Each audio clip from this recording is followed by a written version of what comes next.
রাজধানীর শনিরাখড়ায় একটি বাড়িতে আমরা গৃহস্থলীরা যে রান্নাবান্নার কাজ করেন সেখানে আমরা এসেছি। 3 থেকে 4 মাসের যে গ্যাস সংকটের সমস্যা দিয়েছে রাজধানীর এই শনিরাখড়া শেখদি এলাকায়, 3-4 মাসের যে রান্নার কাজের জন্য যে জ্বালানি মজুদ রাখার কথা, এই গ্যাসের চুলার পাশেই এই কাঠের স্তূপ আপনারা দেখতে পাচ্ছেন। এই 3-4 মাসের মধ্যে এরা এই গাছের কাঠের কুড়ি দিয়েই তারা রান্নার কার্যক্রম চালিয়েছেন।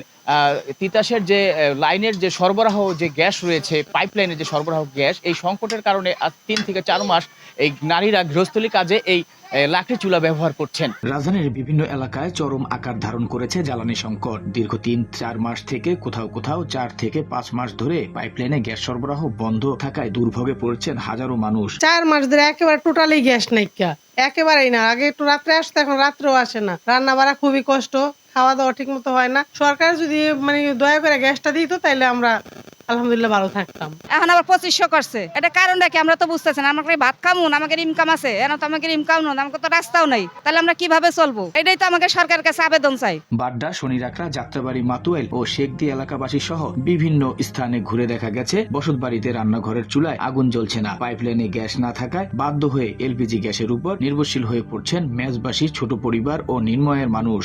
গ্যাসের সংকট আজকে 4 মাসের উপরে। এই সংকট ছিল আগেই, তারপরে আমরা অন্তপক্ষে 2 বেলা রান্না করার মতো অবস্থা ছিল। গত 4 মাস যাবত এই এলাকার মানুষ কিভাবে চলতেছে আল্লাহ রাব্বুল আলামিন ছাড়া কেউ জানেন না। কিন্তু এখানে তৈরি হয়েছে নতুন সংকট। সরকারের নির্ধারিত দামে তোয়াক্কা না করে এলপিজি গ্যাসের দাম ইচ্ছে মতো বাড়িয়ে বিক্রি করা হচ্ছে বলে অভিযোগ স্থানীয়দের।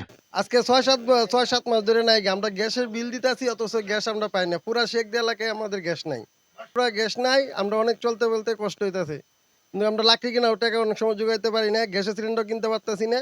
আমরা অনেক সমস্যা আছি, 500 জনগণ। 12 কেজি এলপিজি গ্যাস সিলিন্ডার যেখানে প্রায় 1350 টাকার কথা, সেখানে বিভিন্ন এলাকায় তা বিক্রি হচ্ছে 2200 থেকে 2500 টাকায়। ছোট দোকানদার ও ডেলিভারি ড্রাইভারদের মাধ্যমে বাড়তি টাকা আয়ের অভিযোগও উঠেছে। ভুক্তভোগীরা বলছেন গ্যাস না থাকায় রান্না বন্ধ হয়ে পড়েছে, আর এলপিজি বাড়তি দামে সংসার চালানো কঠিন হয়ে পড়ছে। দিনে রাতে গ্যাস আহেই না, একবারে বন্ধ। আরো আশেপাশে আরো বেশি, আমাকে বাসায় তো তাও থাকতো, এখন 4-5 মাস ধরে আহেই না। আগে তো কিনছি, প্রথম কিনছি 800, তারপরে 1000, 1200, এর আগের মাসে আবার কিনছিলাম 1400। এরকমই বাড়ে কমে, কিন্তু এবারকার মতন এত বাড়ে নাই কেমন। যে আমাদের গ্যাসটা যদি একটু দাম কম হয়, 1000-এর মধ্যে কি 800-এর মধ্যে থাকে, তাহলে আমরা গরিব মানুষ একটু ভালো হয় আমাদের জন্য।